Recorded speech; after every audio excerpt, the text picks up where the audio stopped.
Hey beauties, welcome back to my channel. Jessica here, and today I have a very special tutorial for this avant-garde garden fairy inspired character that I've created as my entry for the 2019 NYX Cosmetics FACE Awards. I'm very excited to bring all of the work that I've done for you all today, and we have a lot to get through, so let's go ahead and jump right into it. It's no secret that skin prep is important when you're doing a heavy makeup look, so I started out with cleaned and moisturized skin and then went in with a hydrating primer so that I can smooth out my base and have a nice tacky foundation for the rest of the makeup application. Next, I went into blocking out my eyebrows using a washable glue stick, which is non-toxic, and translucent setting powder on a makeup sponge to lay down and set my brow hairs.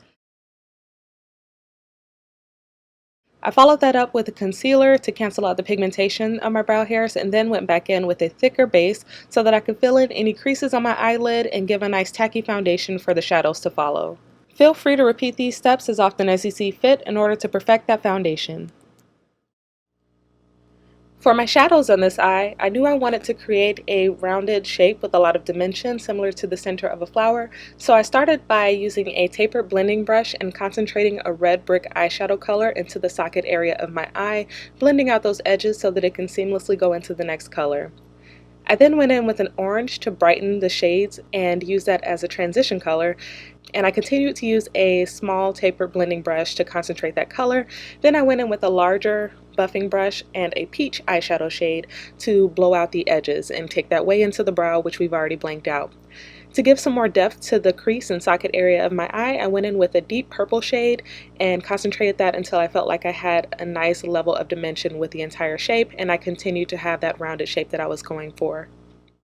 I made sure to go back and add each of these shadows wherever I felt like I was losing intensity of my pigments, and then I took that same tacky eye base and pat that onto my lower lid so that I can create more of that rounded shape and blow out the shadows on my under eye. Then, to achieve that spotlight shape, I went back in with a light nude eye base and pat that onto the center of my lid, buffing out those edges to keep them soft instead of cut like a cut crease. And then I took that tapered blending brush and my deep violet color and blended out the sides of the shadow so that it seamlessly went into that purple color. To set that eye base, I went in with a pigment that was pink with a gold reflect, and I added that so that it can give a little bit more dimension and sparkle, and so that those peachy gold shades could transition well into the flowers that I was going to add on later. I took a break from this eye to move over to the more glam side, where I filled in my eyebrow with an eyebrow pencil and then carved out that shape with more eye base off camera. Now moving in with the same shadows that I used on the rounded eye shape, I'm going to take that red brick first into the socket area of my eye, but this time instead of creating a rounded shape to the outer V of my eye, I'm actually winging it out towards my temple.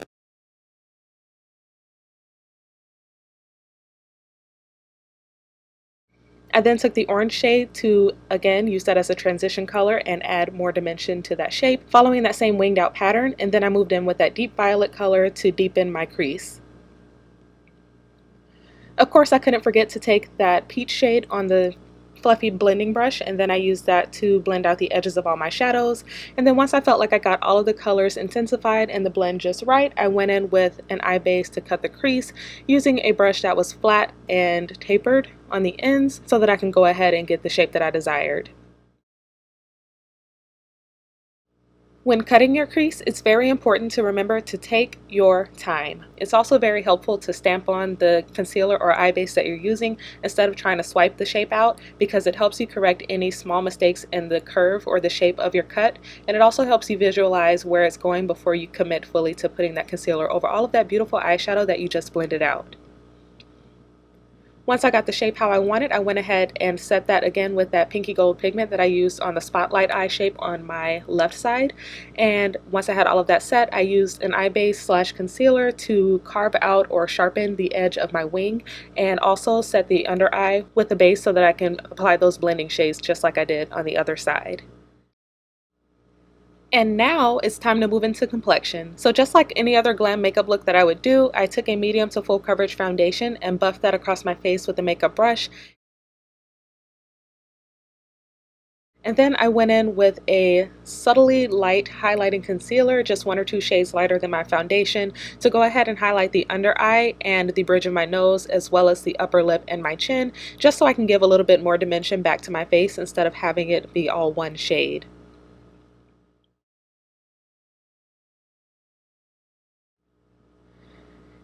Normally for a glam makeup look, I would go in with a deep brown contour, but instead of doing that, I'm actually taking inspiration from nature and from the floral elements that we're using in today's look. And I actually went in with a pink, light pink, and white cream base mixed together just to give myself a nice deep hot pink blush color that I can buff in where I would normally put my contour and blush, and then around the hairline and along my jawline.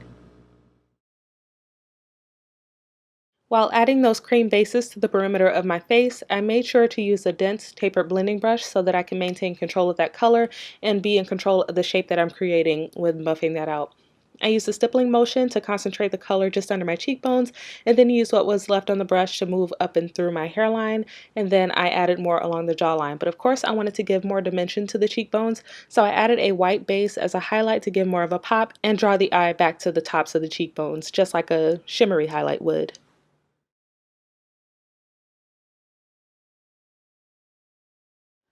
Once you get the placement of those colors just how you like it, you can't forget that a cream base isn't going to get you very far in life without a powder to set it. So to do that, I went in with some of my NYX Primal Colors powders, and I started with the shades Hot Pink and Hot Red and mixed those two together to set the pink that I have as a contour throughout my cheekbones, jawline, and around my hairline. And then once I felt like I had everything set and gave a little bit more intensity to the colors on my face, I went in with the shades Hot Fuchsia and Hot Black to give a little bit more shadow. I started, of course, with a little bit of that black and fuchsia mixed together along my nose bridge to give more shadows on the side of it and give it a nice sharp shape. But in doing so, I felt like I was losing a little bit of the highlight that was on the center of the nose bridge. So I went back in with some of the white and pink cream bases mixed together, and I just stippled that on the nose bridge and blended it out to my liking.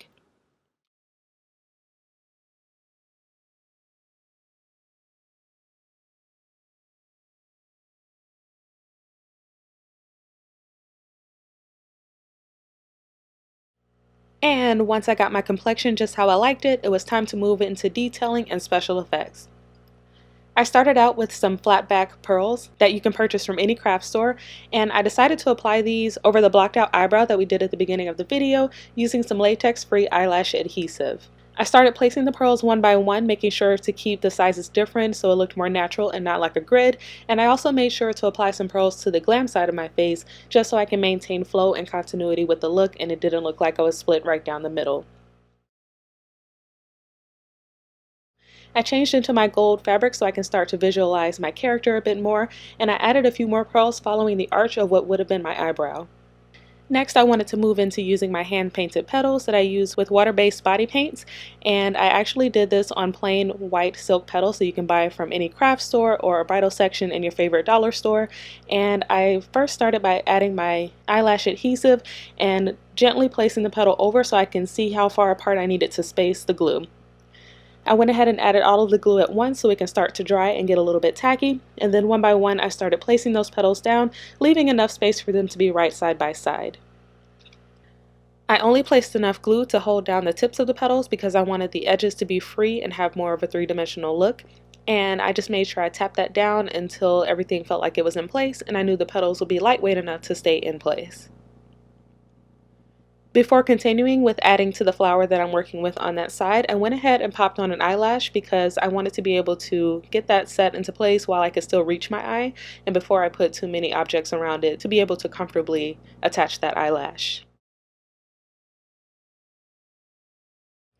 Before moving on to adding more petals, I wanted to give some gold accents to this look, so I actually took some metallic gold paper that I cut into angled strips, almost like thin triangles, and I added that same lash glue to one corner before sticking them on in a radial fashion.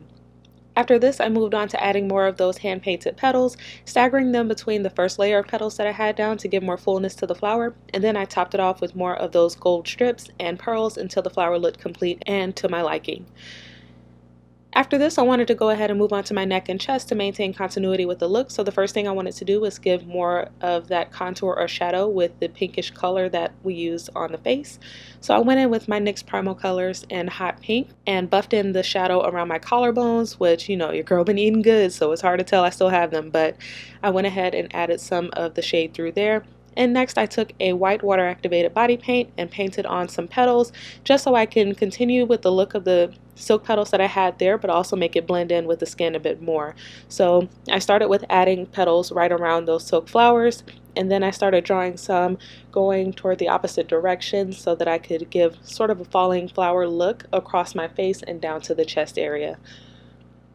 On the chest, I painted one large petal to mirror the shape of the silk petals on my face, and that way everything could kind of tie together and I could join my body paint on my actual skin with the body paint that I did on those silk petals. After outlining the shapes of my petals, I went in with more of that white body paint to further define the shapes and create more of a blank canvas for the rest of the water activated body paints that were to follow. So I went ahead and created a thicker border and then painted in some of the veins that you tend to see in petals just to mimic the shape that you would see on real petals, as well as the silk petals that I used for this tutorial.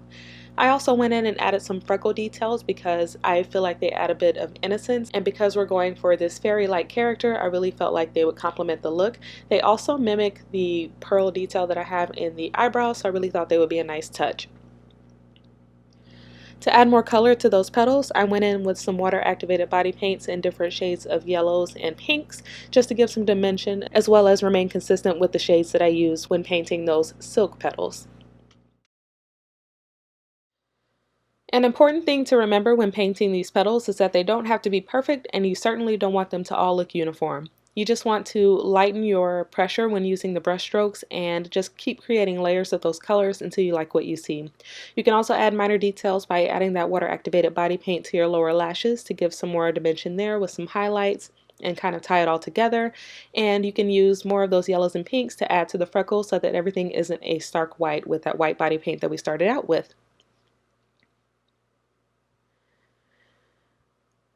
Once I got a look I was happy with these petals, I moved forward to creating some more depth, and I used the NYX Primal colors in Hot Pink and Hot Red to create shadows around the petals, as well as add a little bit of shadows within the petals, as you can see on the large one that's on my chest. I also went in with a NYX white liquid liner to create some highlights on the petals because that water activated body paint in white doesn't necessarily register as opaque as you might like if you really want a sharp highlight that'll register on camera. To continue with our Garden Fairy-esque theme and to play off of the gold accents that I put around my flower eye, I went ahead and mixed a loose gold pigment with a mixing medium to create a waterproof liner, and I used a detailing brush to start to paint vine-like swirls around all of the petals that were falling and kind of tie them together just to continue to draw the eye toward that region and keep the eye moving across the composition. I made sure to draw some of those gold lines through the petals as well because it may not show up well on camera, but on those silk petals, I actually used a gold water activated body paint to add some more accents in there as well because I wanted all of this to be cohesive.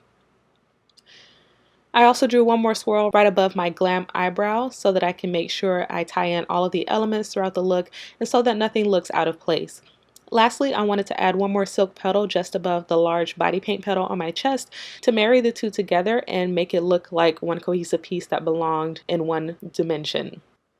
I attempted to tie in even more gold elements with that homemade gold metallic liner that I created, but I really wasn't feeling the outcome, so I removed it and then blanked out my lips with my foundation that I used all over my face. Then I went in with that pink cream base that we used as a blush earlier and tied that in to blend it out softly over my lips. Now moving on to my hair accents, I took a metallic gold thread and just kind of latch hooked that through my hair, after which I added a fake leaf garland that I repurposed into a headband. I followed that up with some paper butterflies from my local craft store, as well as some silk flowers that you can get either at a dollar store or a craft store, and I just kind of pieced those into my hair until I felt like it looked like a cohesive headband or some kind of headpiece that would go with a garden fairy look. So that's all for this look. I really hope you enjoyed and I hope you learned something from this tutorial. I look forward to getting creative with you all again in the near future, and I wish nothing but the best for the other artists who submitted to this year's NYX FACE Awards. I'm excited to see the outcome, but either way, I will see you all soon. Bye!